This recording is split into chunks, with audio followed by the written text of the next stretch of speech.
இந்த மிக மோசமான மனித படுகொலைகள் இன்று காசாவிலே நடந்து கொண்டிருக்கிற நிலையில் அது சம்பந்தமாக இந்த நாட்டிலே இருக்கிற அனைத்து அரசியல் கட்சிகளையும் ஒன்றிணைத்த ஒரு பேர் இயக்கத்தை இன்றிலிருந்து நாங்கள் ஆரம்பித்திருக்கிறோம். இந்த இயக்கம் நாளை தொடக்கம் நாட்டின் பல பாகங்களிலும் இந்த விவகாரம் சம்பந்தமாக முழு உலகத்தின் கவனத்தை ஈர்ப்பதற்கு மாத்திரமல்ல, இன்று நாங்கள் மிக அடையாள ரீதியாகத்தான் ஐக்கிய நாடுகள் சபைக்கு இந்த மகஜரை சமர்ப்பித்திருக்கிறோம். இதை தொடர்ந்து நாடு முழுவதிலும் நாடு தழுவிய போராட்டங்கள் வெடிக்கப் போகின்றது.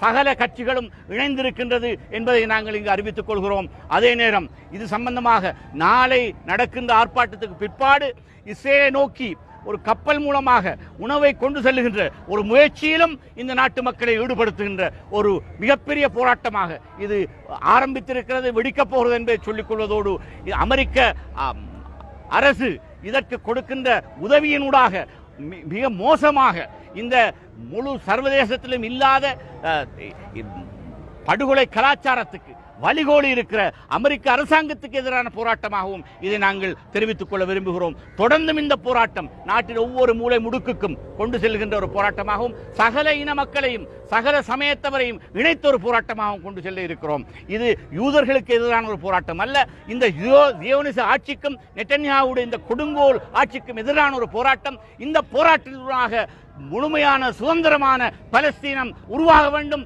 அதற்கென்று அதுவரையும் இந்த போராட்டம் தொடர்ந்து முன்னெடுக்கப்படும் என்று நாங்கள் இங்கு கூறி வைக்க விரும்புகிறோம்.